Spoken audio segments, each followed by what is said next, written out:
Hey hi நண்பா நண்பிகளே, welcome back to VinsTalent. இன்றைக்கி நம்ம சேனலில் வந்து ஒரு சாட் ஐட்டம்.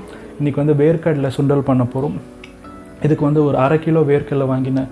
நல்லா க்ளீன் பண்ணிவிட்டு வேக வச்சு தோல் உரிச்சிட்டு தேவையான மசாலா என்னென்ன எவ்வளோ போட்டிருக்கும்.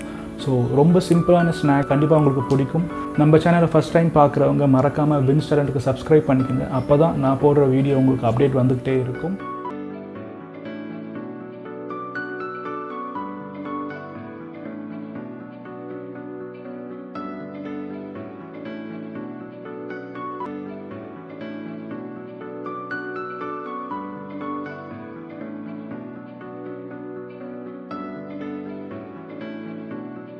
இன்றைக்கி ஒரு 1/2 கிலோ வேர்க்கடலைக்கு வந்து ஒரு ஸ்பூன் உப்பு போட்டு நல்லா கலக்கிட்டு கவர் பண்ணிவிட்டு ஒரு 15லேருந்து ஒரு 20 நிமிஷம் நல்லா வேக விடலாம். வேர்க்கடலை நல்லா வெந்துடும்.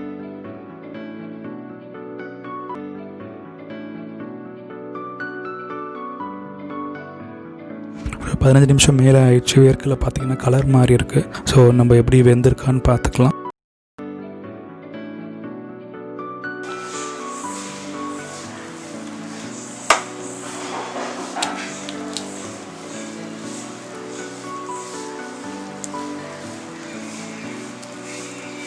வேர்க்கடலை நல்லா வெந்திருக்கு. ஸோ இந்த கன்சிஸ்டன்சி இருந்தால் போதும், ரொம்ப குக் பண்ணக்கூடாது.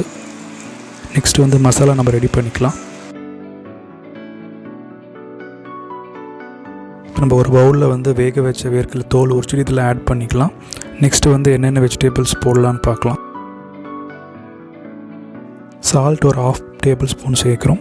நெக்ஸ்ட்டு வந்து ரெட் சில்லி பவுடர் வந்து 1/2 டேபிள் ஸ்பூன். இது வந்து நம்ம காரத்துக்கு ஏற்ற மாதிரி நம்ம அதிகமாக வேணுமோ சேர்த்துக்கலாம்.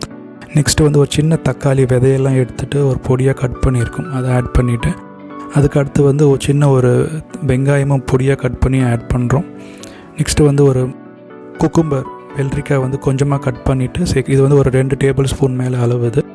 நெக்ஸ்ட்டு வந்து பச்சை மாங்காவும் வந்து இதே இந்த குக்கும்பர் போட்ட அளவே ஆட் பண்ணுறோம். ஆட் பண்ணிவிட்டு கொத்தமல்லி கொஞ்சம் சேர்க்குறோம்.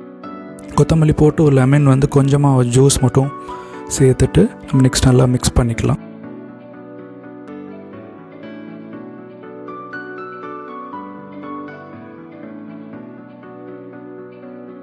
நல்லா மிக்ஸ் பண்ணி விட்டால் போதும், சுவையான வேர்க்கடலை சுண்டல் ரெடி ஆகிடுச்சு. அவ்வளோ ரொம்ப சிம்பிளான ஸ்நாக்ஸ் சாட் ஐட்டம் இது.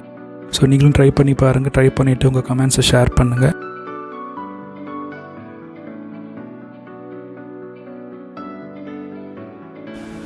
அவ்வளோதாங்க, ரொம்ப சிம்பிளான ரெசிபி இது. ஸோ இந்த சீசன் வந்து வேர்க்கடலை நிறைய கிடைக்குது. ஸோ இந்த மாதிரி இந்த ரெசிபி நீங்கள் வீட்டில் செஞ்சு பாருங்கள், உங்களுக்கு கண்டிப்பாக பிடிக்கும். வீட்டில் இருக்கவங்களுக்கும் சேர்ந்து கொடுங்க. ஸோ தேங்க்ஸ் ஃபார் வாட்சிங். மீண்டும் ஒரு நல்ல ரெசிபியோட மீட் பண்ணலாம். அது வரைக்கும் டாடா.